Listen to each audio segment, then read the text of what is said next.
আরজিকর ঘটনায় দোষীদের কঠোর শাস্তির আবেদন জানিয়ে তৃণমূল কংগ্রেসের রানীগঞ্জ টাউন প্রেসিডেন্ট রূপেশ যাদবের নেতৃত্বে রানীগঞ্জ তার বাংলা মোড়ে আজ একটি ধর্ণা প্রদর্শন করা হয়।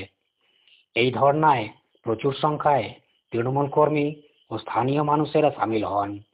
এই ধর্ণা মঞ্চে রানীগঞ্জ ব্যুরো চেয়ারম্যান মুজাম্মিল শাহজাদা আনসারি সমেত সমস্ত বোর্ড পরিষদ ও স্থানীয় নেতারা উপস্থিত ছিলেন। যে আরজিকর ঘটনার প্রকৃত যারা দোষী তাদের ফাঁসি চাইছে, প্রত্যেকটা ব্যক্তি ফাঁসি চাইছে, কিন্তু এমন অবস্থাতে যেখানে একটা দুঃখদ ঘটনা ঘটেছে, একটা নারকীয় ঘটনা ঘটেছে, সে জায়গাতে দাঁড়িয়ে ভারতীয় জনতা পার্টি আর মার্ক্সবাদী কমিউনিস্ট পার্টি যেইভাবে রাজনীতি খেলটা শুরু করেছেন, তার প্রতিবাদে তার এই যে রাজনীতি খেলটা, দুঃখ গোটা বাংলার জন্য দুঃখ আছে, গোটা বাংলার মানুষের জন্য দুঃখ আছে। প্রত্যেকটা মানুষ চাইছে কি সে শাস্তি হোক, কিন্তু সেই জায়গা এই বাম বিজেপি দুজনা মিলে চাইছেন কি সে না, আমি এই ফাঁকে রাজনীতিটা করে নিই। মমতা ব্যানার্জিকে তো এইরকমভাবে বাংলা থেকে সরানো যাবে না। এই একটা কাণ্ডকে সামনে রেখে মমতা ব্যানার্জিকে ঘুর পথে আমরা চিফ মুখ্যমন্ত্রী পদ থেকে সরিয়ে দিতে পারবো, কিন্তু সেটা সম্ভব নয়। বাংলার মানুষ, তৃণমূল কংগ্রেস সব সময় রেডি আছে এই ধরনের যারা রাজনীতি করে, ভারতীয় জনতা পার্টি আর মার্ক্সবাদী কমিউনিস্ট পার্টি, তাদের সাথে মোকাবিলা করা। আমি বলতে চাই, আমরা এই যে ধর্ণা মঞ্চ করেছি, আমরা বলছি উই ওয়ান্ট জাস্টিস। আমরা বলছি দোষী ব্যক্তিদেরকে ফাঁসি দিতে হবে, কঠোর থেকে কঠোরতম সাজা দিতে হবে, ফাঁসি দিতে হবে।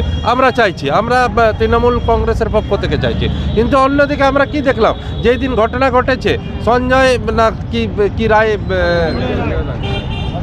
সঞ্জয় রায় অ্যারেস্ট হয়েছে, অ্যারেস্ট হওয়ার পর থেকেই শুরু করলেন ভারতীয় জনতা পার্টি আর মার্ক্সবাদী কমিউনিস্ট পার্টিকে সন্দীপ ঘোষকে অ্যারেস্ট করতে হবে, সন্দীপ ঘোষকে অ্যারেস্ট করতে হবে।